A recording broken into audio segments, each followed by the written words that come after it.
السلام علیکم دوستو، ایک پرانے اور بوسیدہ مکان میں ایک غریب مزدور رہتا تھا۔ مکان کیا تھا؟ بس آثار قدیمہ کا کھنڈر ہی تھا۔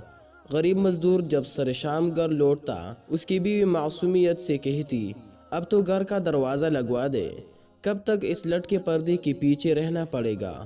اور ہاں، اب تو پردہ بھی پرانا ہو کر پٹ گیا ہے، مجھے خوف ہے کہیں چور ہی گھر میں نہ گھس جائے۔ شوہر مسکراتے ہوئی جواب دیا، میرے ہوتے ہوئی بلا تمہیں کیا خوف، فکر نہ کرو، میں ہوں نا تمہاری چوکٹ۔ غرض دوستو، کئی سال اس طرح کے بحث و مباحثے میں گزر گئی۔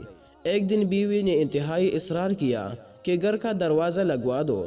بالآخر شوہر کو ہار ماننا پڑی اور اس نے ایک اچھا سا دروازہ لگا دیا۔ اب بیوی کا خوف کم ہوا اور شوہر کی مزدوری پر جانے کے بعد گھر میں خود کو محفوظ تصور کرنے لگی۔ ابھی دوستو کچھ سال گزرے تھے کہ اچانک شوہر کا انتقال ہو گیا اور گھر کا چراغ بجھ گیا۔ عورت گھر کا دروازہ بند کیے پورا دن کمرے میں بیٹھی رہتی۔ ایک رات اچانک چور دیوار پہ لانگ کر گھر میں داخل ہو گیا۔ اس کی کودنے کی آوازیں پر عورت کی آنکھیں کھل گئی۔ اس نے شور مچایا، محلے کے لوگ آ گئے اور چور کو پکڑ لیا۔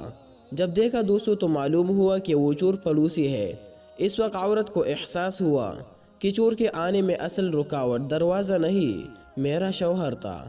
اس چوکٹ سے زیادہ مضبوط وہ چوکٹ یعنی کہ شوہر تھی۔ شوہر میں لاکھ عیب ہو، لیکن حقیقت یہی ہے کہ مضبوط چوکٹ یہی شوہر ہے۔